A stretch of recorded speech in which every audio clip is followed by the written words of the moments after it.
সেইটো আৰম্ভ কৰিছোঁ। কিন্তু যোৱাকালি মই বৈঠকৰ লগত আমাৰ জিলাসকল জিলা বিষয়ববীয়াসকলৰ লগত আলোচনা ৰাখিছোঁ, মই বৰ বক্তব্য তেওঁলোকে কৰিছোঁ। যোৱাকালিও আমাৰ সাংসদ কামাখ্যা প্ৰসাদ ডাঙৰীয়া তেখেতে আহিছিলে, তেখেতেও পৰামৰ্শ দিছিলে, তেখেতেও কৈছে, তেখেতৰ অভিজ্ঞতাও সেইটোৱে যে আমি বুথৰ লগত কিমান সম্পৰ্ক ৰাখিছোঁ।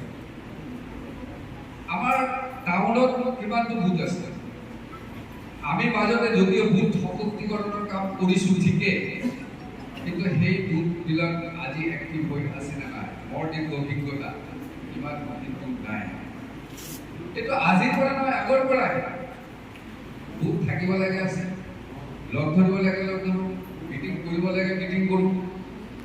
কিন্তু বিজেপিৰ কিন্তু জনপ্ৰিয়তা কিন্তু অপৰক্ষিক। মই এটা কথা যোৱা নিৰ্বাচনত মই দেখিছোঁ, দলেতো দলৰ কাম কৰিছে, বিজেপিৰ কাম কৰিছে, তাৰ লগত বিজেপিকো ৰাইজে ভাল পায়। আমাৰ ভাৰতৰ প্ৰধানমন্ত্ৰী নৰেন্দ্ৰ মোদী ডাঙৰীয়াক কিমান ভাল পায় আপোনালোকে জানে।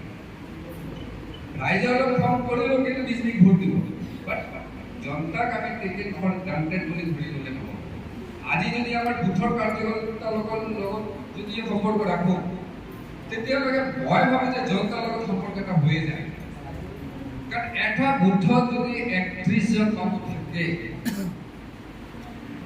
আৰু প্ৰতিটা বুথত যদি আমি সম্পৰ্ক ৰাখোঁ, তেতিয়াহ'লে মই ভাবোঁ গোটেই দিন বুজাই বিজেপিৰ বাহিৰে আৰু বেলেগ আলোচনা নহয়। কিন্তু এইটো কিন্তু হোৱা নাই। কিন্তু আমাৰ হাতত সময় নাই, লোকসভা নিৰ্বাচন আহি গ'ল আৰু অমিত শ্বাহ ডাঙৰীয়া তেখেতে আহি আছে। সেইটো লোকসভাৰ নিৰ্বাচনৰ এটা জনসভা বুলি আপোনালোকে ধৰি ল'ব পাৰে।